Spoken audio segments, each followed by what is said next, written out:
Inspector নীলা রহমান নতুন দায়িত্ব যোগ দিলেন আজ। চোখে দৃঢ়তা আর মনে দেশপ্রেম। থানায় চলছে এক জরুরি মিটিং। কয়েকটি শিশু নিখোঁজ।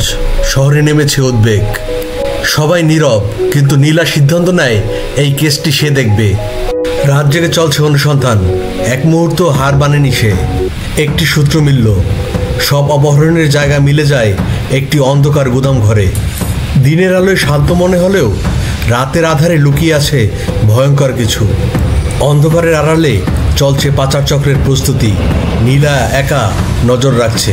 ওয়্যারলেসে সিগন্যাল নেই, এখন কেবল সাহসী ভরসা। নিঃশব্দে এগিয়ে যায় সে। প্রতিটি পদক্ষেপ মৃত্যু আর সাহস পাশাপাশি। ভেতরে প্রতিধ্বনি, ছোট ছোট কণ্ঠে সাহায্যের আর্তনাদ। দুই দুষ্কৃতী সামনে। ভয় না পেয়ে বন্দুক তাক করলো নীলা। একাই লড়ছে নীলা। দুর্বল শরীরে লুকিয়ে আছে অপরাজয়ের শক্তি। শিশুরা মুক্ত, তাদের মুখে হাসি, নীলার চোখে তৃপ্তি। অবশেষে এলো সহকর্মীরা, কিন্তু যুদ্ধ তো শেষ করেছে নীলা একাই। পাপীরা ধরা পড়েছে, আর সত্যের পাশে দাঁড়িয়েছে নীলা। খবরের শিরোনাম আজ, নারী পুলিশ অফিসার বাঁচালেন শিশুদের। রাষ্ট্রের পক্ষ থেকে বীরত্ব পদক পেলেন ইন্সপেক্টর নীলা রহমান।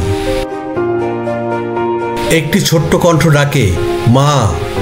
এই শব্দটি তার সর্বোচ্চ পুরস্কার। দিন শেষ, কিন্তু নীলার গল্প শুরু, সাহসের এক নতুন অধ্যায়। কারণ সত্যিকারের বীরেরা কেবল ইউনিফর্ম পরে না, তারা অন্যের জীবনে আলো জ্বালে।